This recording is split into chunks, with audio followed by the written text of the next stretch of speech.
tous et bienvenue, on est parti pour une nouvelle vidéo, donc c'est la vidéo numéro 2 sur comment aujourd'hui acheter un bien en copropriété.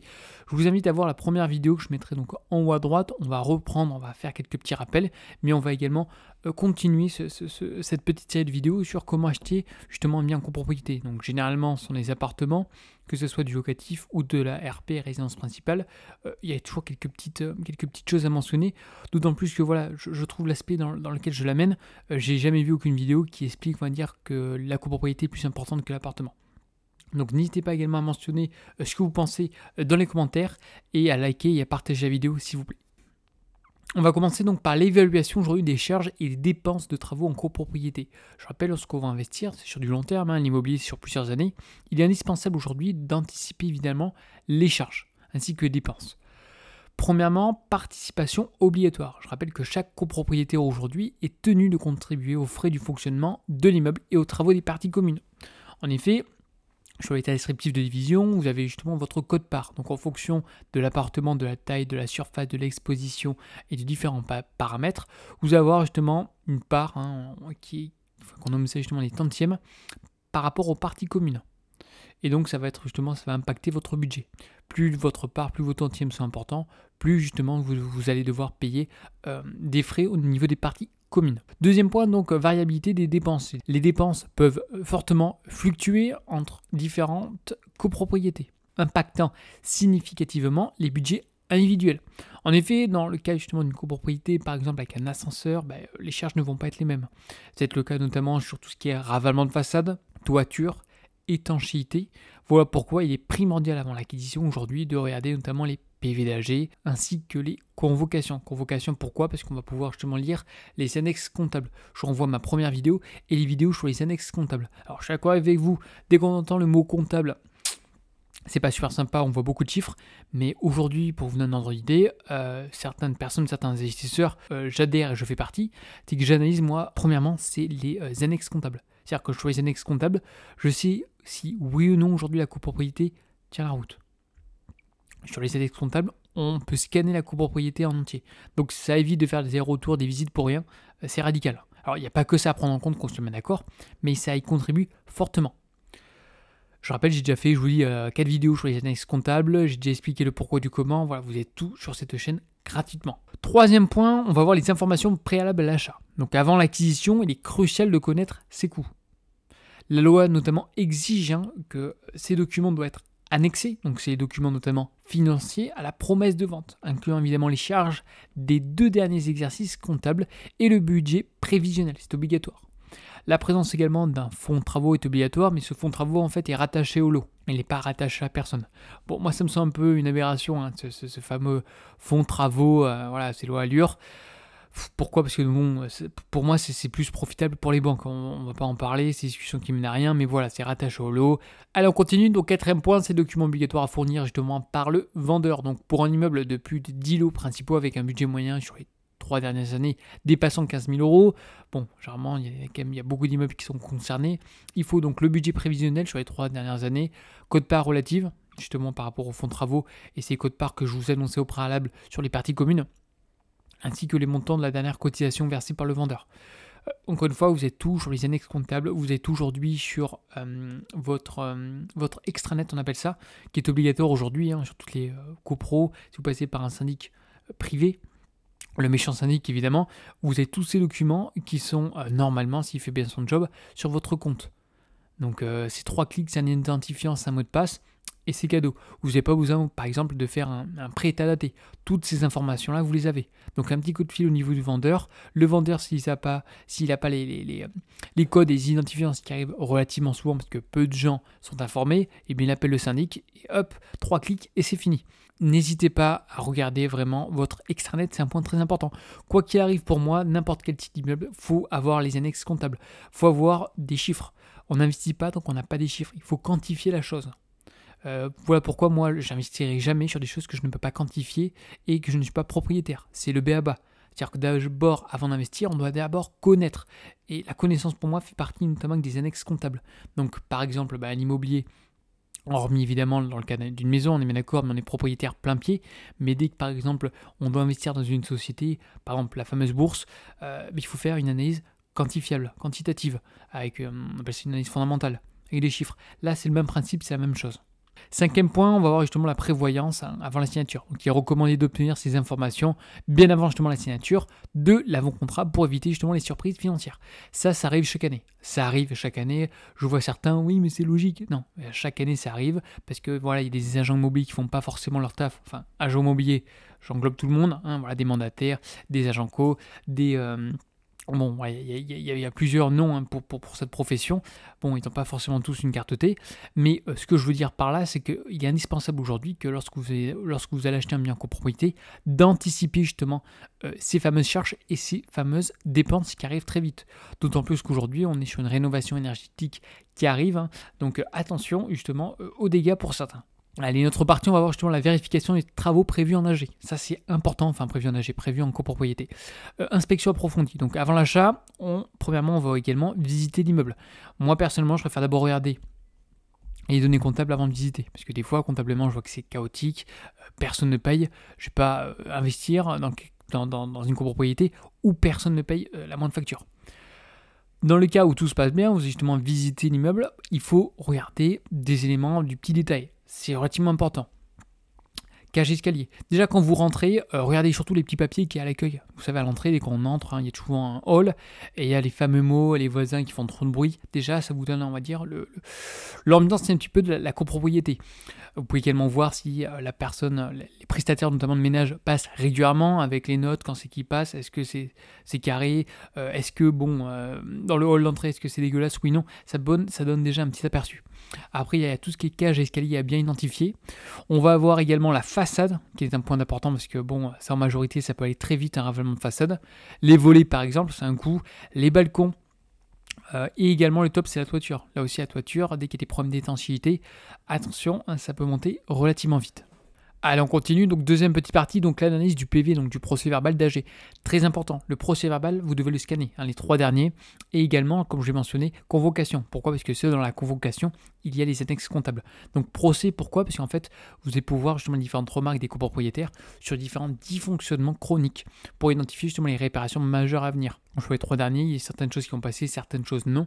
Et si vous voulez par exemple quelque chose, une résolution, excusez-moi, je suis un peu claqué, si une résolution aujourd'hui, chaque année, elle est remise à l'ordre du jour, attention, si un jour elle passe, bonjour les dégâts, ça va dépendre également de la résolution.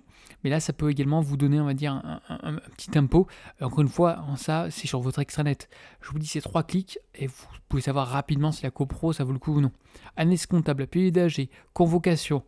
Déjà, pour moi, si sur ce point-là, ça va à peu près, on peut passer à l'étape supérieure, c'est-à-dire la visite. Et si la visite d'immeuble s'aboutit, on avance. Mais pour moi, je pense que les agents immobiliers et même aujourd'hui les particuliers ne mettent pas l'accès sur les annexes comptables, sur les PV d'AG, ainsi de suite. Pour moi, c'est fondamental, c'est extrêmement important. Je rappelle, la copropriété est plus importante que votre appartement, c'est elle qui va dicter les lois. Votre appartement, vous achetez du vide. Les murs, la toiture, tout ça, ce sont des parties communes. Voilà, enfin les murs porteurs. Les murs non porteurs, non, c'est pour vous. Mais autrement, vous achetez du vide dans votre appartement. En haut, en bas, à gauche, à droite, ça appartient à la copropriété. Donc on se remémore, la copropriété, c'est le maillon, c'est extrêmement important. État des parties communes, c'est ce que je mentionnais, donc des signes de détérioration des parties communes comme l'ascenseur, qui peut justement indiquer des travaux, et même également d'un côté que le syndic ne fait pas forcément son taf parce qu'il doit quand même aujourd'hui gérer un immeuble, et regarder si les prestataires en question exécutent correctement leur travail. Allez, on continue sur le 4e point, donc questionner justement le vendeur et le syndic. Donc le but étant, c'est d'interroger déjà le vendeur, pourquoi il vend. C'est des questions toutes bêtes, mais ça va vous donner quand même un ordre de grandeur. Interroger également les voisins, les alentours, notamment dans une copropriété, voilà, c'est juste en face, donc bonjour, je souhaite éventuellement me positionner, pourquoi, comment ça se passe à la copro, et essayer de revenir à différentes heures, donc le soir, le matin, l'après-midi, pour avoir à peu près l'aperçu, même si je sais que c'est compliqué, tout le monde bosse, tout le monde a un travail, c'est compliqué de se rendre disponible, mais voilà, un week-end, une petite balade, on promène le chien, les enfants, ainsi de suite, c'est tout à fait faisable. Vous pouvez toujours essayer du côté du syndic, je vais pas vous mentir, le syndic, généralement, il n'a pas que ça à faire, mais sur les éventuellement travaux, et ainsi de suite, ça dépend du syndic, vous êtes des fois tombé sur des personnes qui sont gentilles, qualifiées, d'autres non, c'est comme dans tout métier, qui va vous dire, écoutez, je sais pas, on verra ça, c'est l'AG qui décide. Allez, salut, au revoir. Même si moi je vous le dis dans les faits, aujourd'hui un très bon syndic, c'est le syndic qui va diriger la copropriété, dans les très bons syndics, parce qu'il va voir justement le président dans la poche, ainsi de suite. même s'il y a toujours des petits battles. Le rôle du syndic, le rôle du syndic est bien sûr d'accompagner les copropriétaires, mais c'est surtout lui qui, entre guillemets, qui a la compétence et qui a le savoir. Ne pas oublier. Comme je vous mentionnais, n'hésitez pas à lire vraiment les 3 derniers PV d'AG et également les convocations. Je vous dis parce que c'est seulement sur la convocation qu'il y a les annexes comptables. 6e point, donc l'examen justement du règlement de copropriété. Vérifiez justement vérifiez donc dans le règlement de copro les travaux prévus seront à votre charge ou non. Ça va dépendre également des clés de répartition. Il y a des clés spéciales. Si votre bien est dans une ASL, on verra ça par la suite, on ne va pas forcément rentrer dans le détail car ça peut être un peu boring pour certains, enfin ennuyant. On a une ASL, on a les AFUL, on a union syndicale, bon bref, c'est d'autres complexes, mais faites attention, lisez bien le règlement de copro parce que des fois une copropriété peut regrouper d'autres copros et donc on verra par la suite, ça s'appelle une ASL. Donc en cas de plusieurs bâtiments, le règlement peut stipuler des charges spécifiques pour chaque bâtiment. Voilà, c'est généralement le cas dans une ASL, donc une association syndicale libre. 7e point, donc prévoyance financière. Donc en absence de précision, les dépenses peuvent être partagées entre tous les copropriétaires de l'ensemble du complexe. Soyez conscient que l'achat dans une copropriété avec plusieurs bâtiments peut entraîner des contributions aux travaux des autres bâtiments. Ça va dépendre également de votre règlement de copro. Donc bien sûr, à lire. C'est pareil par exemple pour le portail, ainsi de suite. Lisez bien aujourd'hui les règlements de copro, l'état descriptif de diffusion et pour savoir ou non s'il y a des clés spéciales. L'accompagnement de l'acquéreur lors d'une acquisition en copro. Donc, ce qui arrive souvent également, c'est la participation donc en AG. En effet, des fois, l'AG se situe au milieu. Et des fois, lors de l'AG, il y a différentes résolutions qui peuvent impacter grandement aujourd'hui le futur acquéreur, notamment un ravalement de façade, par exemple, mais pas que. Donc, il ne faut pas oublier justement de donner justement le pouvoir au potentiel acquéreur. Donc, conseil d'inclure dans l'avant-contrat une clause pour recevoir la convocation en cas d'AG pendant cette période. Donc, n'oubliez pas, hein, messieurs, dames, notamment les agents immobiliers, chaque année, il y en a qui oublient et donc il y a des répercussions par la suite. 2e point, droit de vote et pouvoir. Suggestion justement d'une clause permettant au vendeur de donner pouvoir à l'acheteur pour voter à l'AG. En effet, donc l'acquéreur, hein, le futur acheteur, va justement participer à cet AG, il va pouvoir se rendre compte des différentes résolutions qui ont été votées, si celles-ci impactent son budget. En effet, par exemple, le vendeur peut dire, attendez, là vous inquiétez pas, le ravalement de façade il va jamais passer, et bien si on se rend compte qu'au final lors de l'AG ça a été voté, on peut revoir et on peut renégocier certaines choses. Donc pertinence lorsque les décisions peuvent impacter financièrement l'acquéreur, par exemple dans le cas de travaux. 3e point, donc c'est de la communication des renseignements obligatoires. Donc il est primordial aujourd'hui que le vendeur fournisse justement, on appelle ça le DDT, c'est le dossier de diagnostic technique à l'acheteur. Extrêmement important. Là on a tous les diag, surtout aujourd'hui avec les rénovations, avec justement la loi Carrez, ainsi de suite. Primordial. Importance de ces informations pour une décision éclairée avant la signature de l'avant-contrat. Donc vous pouvez vous rendre compte pour l'instant que on ne parle pas de l'appartement. J'ai fait une première vidéo, c'est pareil, c'est la même chose. Il est extrêmement important d'être attentif, d'être rigoureux. Là, c'est que la paperasse, c'est que du papier. Je suis d'accord avec vous, c'est pas super fun, c'est pénible, mais ça me semble indispensable, voire même crucial. Alors on continue avec les documents à remettre donc avant la signature. Donc je vous l'ai déjà dit, il y a le DDT, il y en a plusieurs. Déjà, essayez avant de visiter, comme je mentionnais, de prendre le maximum de documents. Donc, demandez généralement au copropriétaire de se connecter sur son extranet et de vous envoyer ces divers documents qui sont primordiaux. Donc, nécessite de fournir donc, certains documents avant la signature, tels que justement le carnet d'entretien et la fiche synthétique de la copropriété. Pareil, ça va résumer certaines choses. Oui, c'est important, mais déjà, comme je le mentionnais, vous faites les PV d'AG, la convocation.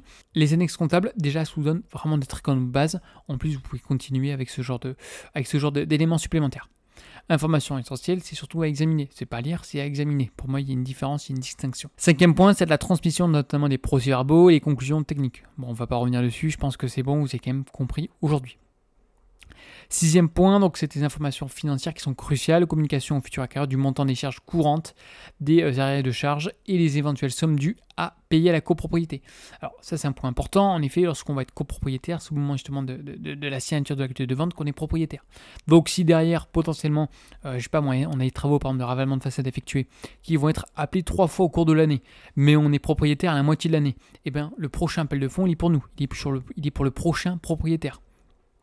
Donc c'est du moment où on est propriétaire qu'on va payer les appels de fonds par la suite. Donc faites attention à cela également. Voilà pourquoi il est important de lire ces fameux procès-verbaux. Indispensable. Je sais que je me répète, je sais que je radote, ça fait un peu vieux pépé, mais c'est indispensable. Encore une fois, c'est pas une vidéo où je suis là pour vous vendre du rêve, mais c'est une vidéo pour moi qui me semble indispensable, en tout cas que j'aurais bien aimé avoir le plus rapidement possible. Également, donc révélation justement des impayés, de charges et la dette envers les fournisseurs pour une vision complète de la situation financière. Ça, c'est dans les annexes comptables. Je vous dis, j'ai fait 4 vidéos, ça m'a pris du temps, j'ai essayé de décomposer au maximum. Indispensable. Regardez-les. Je sais que c'est des vidéos qui sont pas sexy, qui ont fait très peu de vues, mais qui sont d'une importance. Alors l'importance de l'état daté dans la transaction en copropriété. Donc on a le rôle clé de l'état daté qui est obligatoire. En effet, donc le notaire va solliciter donc un état daté auprès du syndic avant la vente, qui va justement détailler les sommes dues par le vendeur à la copropriété et vice-versa. Le but du jeu, c'est protéger la copro. C'est-à-dire que déjà, si aujourd'hui, on a un acquéreur, par exemple, ou un vendeur qui n'a pas payé ses charges, qui a des dettes énormes, attention, on va sonner la petite alerte. Hein. Et c'est pareil, si l'acquéreur aujourd'hui est déjà propriétaire de la copropriété, mais qui ne paye pas aujourd'hui ses charges, pareil, on va mettre la petite sonnette alerte rouge. Surtout pour ça. Alors, est-ce que c'est cher? Oui, attention, il y a une différence entre prêt et état daté. Et l'état daté, je pourrais faire une vidéo à part. Mais là, surtout l'état daté, c'est que la responsabilité du syndic est engagée dans l'état daté, pas dans le pré-état daté. Donc, information cruciale pour le vendeur et l'acheteur sur les charges à assumer après la transaction, en particulier. Le contenu de l'état daté, donc 3 parties distinctes, chacune spécifiant des informations précises. Donc, 1 sur les sommes dues par le vendeur au syndicat des copropriétaires, sommes dues par la copropriété au vendeur. Et oui, parce que déjà, des fois, ça il ne faut pas oublier, des fois, le vendeur a des fois trop versé, hein, ça arrive, des fois, il a trop versé, donc il ne faut pas hésiter à solliciter la copropriété pour avoir la petite différence qui, des fois, est positive. Des fois, justement, le vendeur peut être créditeur et pas débit. Et la troisième partie, justement, c'est les sommes dues par l'acquéreur en tant que, justement, nouveau copropriétaire. Troisième point, donc les répercussions des procès sur la transaction.